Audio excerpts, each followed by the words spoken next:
The moment she leaned over from the next table, met my eyes, and said, "If you're free, sit here," I knew two things at once. My blind date had officially failed, and something unexpected was about to begin, something I wouldn't be able to walk away from, even if I tried. I had agreed to the blind date out of pure exhaustion. Not the tiredness that sleep fixes, but the kind that settles into your bones when you're lonely for too long and start wondering if this is just how life is going to feel from now on. My friend had sworn she was perfect for me, which usually means nothing more than single and available. The cafe was loud, crowded, full of conversations that sounded happier than mine. Across from me, my date was already scrolling through her phone, nodding occasionally as if I were background noise instead of a person. I tried. I really did. I asked questions, smiled at the right moments, pretended not to notice how her eyes lit up only when her phone buzzed. Then she sighed and said, without even looking up, "I don't think there's a spark." "You're nice, though." Nice. The word landed heavier than an insult. She stood, grabbed her coat, and added, "I'm going to meet friends. You can finish the coffee." And just like that, she was gone. I sat there staring into my cup, heat rising to my face, feeling stupid for expecting anything else. Around me, couples laughed, friends leaned close, life went on. I told myself I'd finish the coffee and leave, file the night away as another failed attempt, another reminder that maybe connection just wasn't meant for me. That's when I heard a soft laugh from my left. "Wow," the woman at the next table said quietly. That was brutal. I glanced over, embarrassed, ready to shrug it off.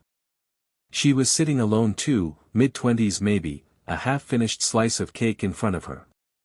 She wasn't pitying me. She looked amused. Kind. Before I could respond, she tilted her head and said the words that changed everything, "If you're free, sit here." I hesitated. Everything in me said no, don't make it worse, don't be desperate, don't risk another awkward moment. But something in her expression felt safe. Honest. So I stood up, picked up my cup, and moved to her table. "I'm Mark," I said, unsure why my voice felt steadier than it had all night. "Lena," she replied. "And for the record, that wasn't about you." We talked like people who had nothing to prove. About bad dates, about expectations, about how strange it is that we try to compress our entire worth into one evening with a stranger. She told me she'd just come out of a long relationship and wasn't even supposed to be on a date, she'd only stopped for dessert after a terrible day. I told her about my habit of saying yes to things I didn't really want, just to avoid feeling alone. Time moved differently with her. The noise of the cafe faded into the background. At some point, she glanced at the clock and laughed. "I should probably go."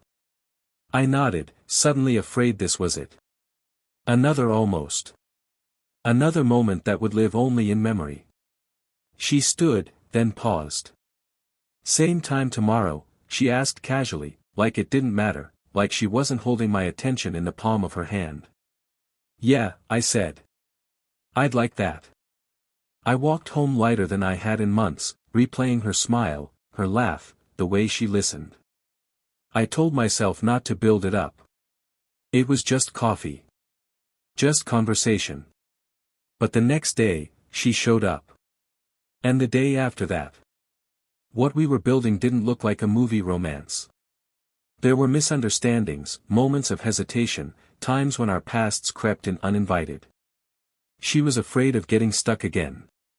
I was afraid of being overlooked. We almost walked away more than once, especially when things started to feel real. The hardest moment came when she admitted, "I don't know if I'm ready to risk this. I don't want to hurt you." I looked at her, really looked at her, and said, "I don't want safe. I want honest." That night, we didn't promise forever. We promised effort. Communication. Courage. Months later, we went back to that cafe, sat at the same tables. A couple nearby argued quietly, another laughed too loudly. Life, as always, was messy and imperfect. Lena reached across the table and squeezed my hand. You know, she said softly, if your blind date hadn't left. I smiled. I wouldn't have moved. Sometimes the worst moments aren't endings. They're invitations. Sometimes rejection doesn't mean you weren't enough, it means you were meant to be somewhere else. And sometimes, all it takes to change everything is one stranger leaning over and saying, if you're free, sit here. Chapter 2 did not begin with certainty. It began with hesitation, with both of us pretending we were more casual about what was happening than we really were. After that first unexpected night, Lena and I didn't rush into anything dramatic. We didn't label it. We didn't even call it a date. We just kept choosing the same cafe, the same corner tables, as if returning there might help us understand why that single invitation, if you're free, sit here, had stayed with us both. At first, we talked around the important things. Work frustrations. Childhood memories. The strange rituals people develop when they live alone too long. She told me about her habit of people watching, how she liked imagining backstories for strangers because it made her feel less disconnected from the world. I told her about my tendency to disappear emotionally when I felt unwanted, how I'd mastered the art of being fine even when I wasn't. We laughed often, but underneath the laughter was a carefulness, like we were both afraid that if we moved too quickly, the fragile ease between us would shatter. The first real challenge came when life intruded, the way it always does. One evening, she canceled at the last minute. No explanation. Just a short message, I'm sorry. I can't tonight. That familiar knot tightened in my chest, the old instinct to assume the worst, to hear rejection even when it wasn't spoken. I told myself not to overthink it, but the silence stretched, and by the next day, doubt had filled every quiet space. I wondered if I'd misread everything, if I had just been a convenient distraction after her bad day. When we finally met again, I couldn't hide the distance. She noticed immediately. You're pulling away, she said gently. I didn't know if you wanted me to stay close, I admitted. She looked down at her hands for a long moment before speaking. That night you moved to my table, it felt easy. Too easy. And easy scares me. That honesty changed the tone of everything. She told me about her last relationship, how it started with warmth and promise and slowly turned into something small and suffocating. How she'd lost pieces of herself trying to keep someone who never really saw her. I listened, realizing how much courage it took for her to risk connection again, even one that seemed harmless. I shared my own fear then, not of heartbreak, but of invisibility. Of being the person people leave without really noticing. Saying it out loud felt like opening an old wound, but instead of flinching, she reached across the table and held my hand, grounding me in the present. From that moment on, we stopped pretending. We didn't become fearless, but we became honest. There were awkward conversations, moments when one of us needed reassurance the other didn't know how to give yet. We disagreed about pacing, about expectations, about what it meant to be ready. More than once, we stood on the edge of walking away, not because we didn't care, but because caring felt like standing too close to a fire. The turning point came on an ordinary night. No cafe. No romance. Just her sitting on my couch, scrolling through photos on her phone. She stopped suddenly and showed me one, a picture of herself from years ago, smiling in a way that looked distant now. I miss her, she said quietly.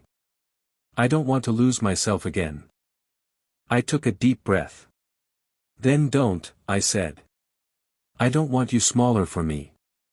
I want you whole, even if that means sometimes you choose yourself over us.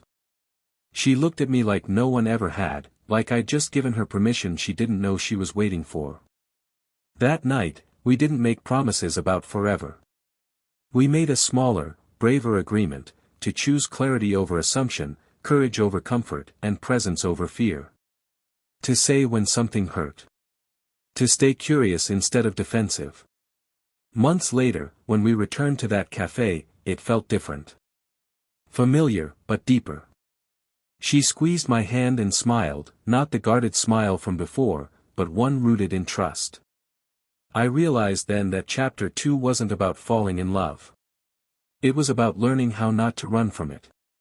About discovering that connection doesn't demand perfection, only honesty, patience, and the willingness to pull up a chair when someone invites you to sit. And as I looked at her across the table, I understood something that stayed with me. Sometimes life doesn't change because things go right.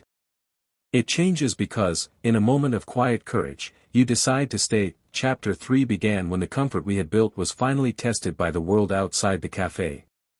Until then, Lena and I had lived inside our own small bubble: coffee, late conversations, careful honesty. It was safe there. But real connection doesn't stay hidden. It asks to be lived out loud, and that's when things become complicated. The first crack appeared when I introduced Lena to my friends. They meant well, but their curiosity came wrapped in jokes and assumptions. Someone asked how long we'd been official, another teased me about finally settling down. I laughed along, but I could feel Lena grow quieter beside me. Later that night, as we walked home, she admitted that being talked about like a conclusion instead of a process made her panic. "I'm not running," she said quickly, seeing the worry on my face. "I just need space to breathe." Old fear flared instantly. Space had always been the beginning of the end for me. But this time, instead of withdrawing, I told her exactly that. I told her how silence used to feel like abandonment, how I was learning, slowly, that not every pause was a rejection. She listened, really listened, and promised she wouldn't disappear without explanation. That promise mattered more than she probably realized. Then life hit harder. I lost my job. It wasn't dramatic. No shouting, no scandal. Just a quiet meeting, a practiced apology, and a cardboard box for my things. I walked home in a daze, unsure how to say the words out loud. I was ashamed, terrified, and suddenly very aware of how fragile my footing was. When I finally told Lena, I expected concern, maybe distance. What I didn't expect was her showing up that night with groceries and a plan. She didn't try to fix me. She didn't offer hollow encouragement. She sat on the floor with me, ate cheap takeout, and said, "We'll figure this out. One step at a time." Still, the strain showed. I became quieter, more withdrawn, caught in the belief that I was becoming a burden. She noticed before I did. One night she asked, gently but firmly, "Are you pushing me away because you're scared, or because you don't want me here?" The question stopped me cold. I realized how easily fear can disguise itself as self-protection. I admitted I was afraid she'd see me differently now, that she'd regret inviting me into her life in the first place. She took my face in her hands and said something I will never forget. "I didn't ask you to sit at my table because you were impressive," she said. "I asked because you were human." That was the moment something inside me finally let go. The weeks that followed were hard but honest. I searched for work. She encouraged me without pressure. We argued sometimes, about money, about timing, about whether love should feel this exhausting. But we always came back to the same place: conversation instead of assumption, truth instead of retreat. The final turning point came quietly, the way the most important ones often do. We were back at the cafe again, the place where everything had begun. A man at the next table was on a terrible blind date, his voice flat, his eyes already defeated. Lena caught my glance and smiled knowingly. She leaned over and whispered, "Do you want to move?" I laughed, feeling a deep, steady warmth spread through my chest. "Only if you ask me to sit." She took my hand, squeezing it gently. "Stay." In that moment, I understood the real meaning of chapter 3. It wasn't about grand gestures or perfect timing. It was about choosing to stay when life stripped away your confidence, when the future felt uncertain, when the easy option would have been to retreat into old patterns. Sometimes the worst dates lead you to the right table. Sometimes rejection is just redirection. And sometimes, the bravest thing you can do is accept an invitation, not just to sit beside someone for a night, but to build a life together, one honest conversation at a time. Chapter 4 arrived disguised as normal life, which is how the most important chapters always seem to come. No dramatic announcement. No clear line between before and after. Just a slow realization that what Lena and I had built was no longer fragile, it was being lived. I found work again, not the kind that fixed everything overnight, but honest work that gave structure back to my days. The relief was real, but so was the humility. I had changed. Losing stability had stripped something false away from me, the need to be impressive, to earn love by appearing unbreakable. Lena noticed it before I did. She said I laughed differently now. Softer. Like someone who wasn't always waiting for the ground to disappear beneath his feet. We moved forward carefully, not because we were afraid, but because we respected what it took to get here. We learned each other's quiet patterns. How she needed silence after long days. How I needed reassurance not in words, but in presence. Love stopped feeling like a question and started feeling like a practice, something we chose daily, imperfectly, honestly. The real test came when the past knocked loudly instead of whispering. Her ex reached out. Not with apologies or closure, but with nostalgia dressed up as concern. It shook her more than she expected. Old memories surfaced, along with old doubts. She wondered if she had rewritten history to survive it. I wondered, silently, whether I was standing in the shadow of something unfinished. For the first time since we'd met, I was tempted to step back, to protect myself before the ground shifted again. But that was the old instinct, the one that had kept me lonely for so long. So instead, I stayed present. I listened without competing with her past. I reminded her she didn't owe anyone a version of herself she had outgrown. One night, she broke down completely. Not neatly. Not quietly. She cried for the woman she had been, for the years she spent shrinking, for the fear that she might be repeating patterns she swore she'd escaped. I held her without trying to solve it, understanding at last that love isn't proven by answers, but by endurance. After that night, something settled between us. Not certainty, life doesn't offer that, but trust. The kind that isn't loud or dramatic. The kind that shows up when nothing is being asked for. We stopped returning to the cafe as often. Not because it stopped mattering, but because we no longer needed it as proof. Our lives expanded outward, shared grocery lists, inside jokes no one else would understand, quiet mornings that felt like permission to rest. Love became ordinary in the best way. One evening, months later, we did go back. Same place. Same tables. A new couple sat where I once had, tension thick between them. I watched the man nod politely, already half gone. Lena followed my gaze and smiled. "Do you ever think about that night?" she asked. "All the time," I said. "I think about how close I was to walking out." She reached across the table, her hand warm, steady. "And I think about how close I was to staying silent." That was the moment I understood the full shape of our story. It wasn't about a bad date or perfect timing or luck. It was about courage, hers to speak, mine to move, both of us choosing connection over pride, honesty over safety. Life didn't suddenly become easier. There were still hard days. Still misunderstandings. Still moments where fear knocked quietly at the door. But now, fear didn't decide for us. As we left the cafe that night, Lena slipped her hand into mine and said, "I'm glad you were free."